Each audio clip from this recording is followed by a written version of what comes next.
Chapter 13. Jehoahaz's wicked reign in Israel.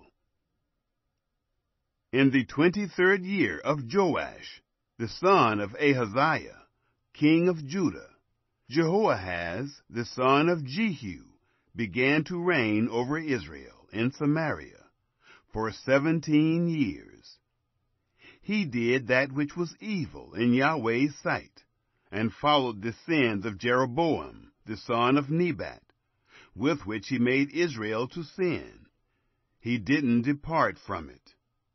Yahweh's anger burned against Israel, and he delivered them into the hand of Hazael, king of Syria, and into the hand of Ben-Hadad, the son of Hazael, continually.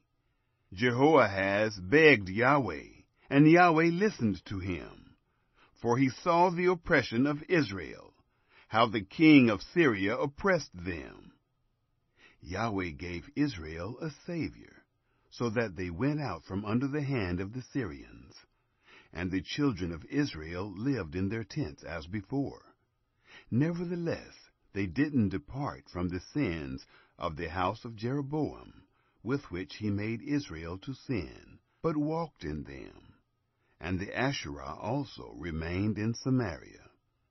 For he didn't leave to Jehoahaz of the people any more than 50 horsemen, and 10 chariots, and 10,000 footmen. For the king of Syria destroyed them, and made them like the dust in threshing. Now the rest of the acts of Jehoahaz, and all that he did, and his might, aren't they written in the book of the Chronicles of the Kings of Israel? Jehoahaz slept with his fathers, and they buried him in Samaria. And Joash, his son, reigned in his place. Jehoash's wicked reign in Israel. In the 37th year of Joash, king of Judah, Jehoash, the son of Jehoahaz, began to reign over Israel in Samaria for 16 years. He did that which was evil in Yahweh's sight. He didn't depart from all the sins of Jeroboam, the son of Nebat, with which he made Israel to sin, but he walked in them. Now the rest of the acts of Joash, and all that he did, and his might with which he fought against Amaziah, king of Judah, aren't they written in the book of the Chronicles of the Kings of Israel? Joash slept with his fathers, and Jeroboam sat on his throne. Joash was buried in Samaria with the kings of Israel. Elisha's final prophecy. Now Elisha became sick with the illness of which he died.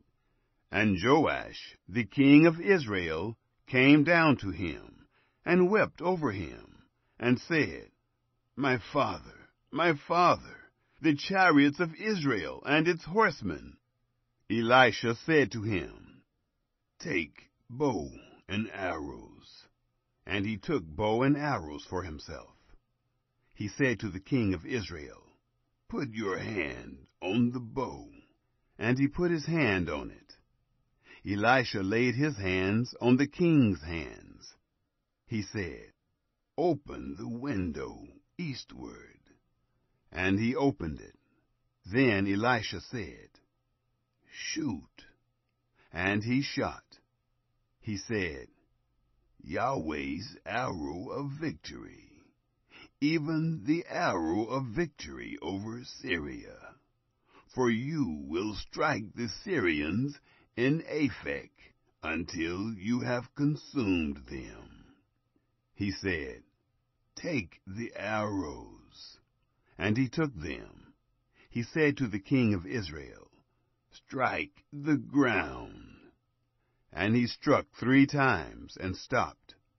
The man of God was angry with him and said, You should have struck 5 or 6 times. Then you would have struck Syria until you had consumed it. whereas now you will strike Syria just 3 times. Elisha died, and they buried him. Now the bands of the Moabites invaded the land at the coming in of the year. As they were burying a man, behold, they saw a band of raiders, and they threw the man into Elisha's tomb. As soon as the man touched Elisha's bones, he revived and stood up on his feet. Hazael, king of Syria, oppressed Israel all the days of Jehoahaz. But Yahweh was gracious to them, and had compassion on them, and had respect for them, because of his covenant with Abraham, Isaac, and Jacob, and would not destroy them. And he didn't cast them from his presence as yet. Hazael, king of Syria, died, and Ben-Hadad his son reigned in his place. Jehoash, the son of Jehoahaz, took again out of the hand of Ben-Hadad, the son of Hazael, the cities, which he had taken out of the hand of Jehoahaz his father by war. Joash struck him 3 times, and recovered the cities of Israel.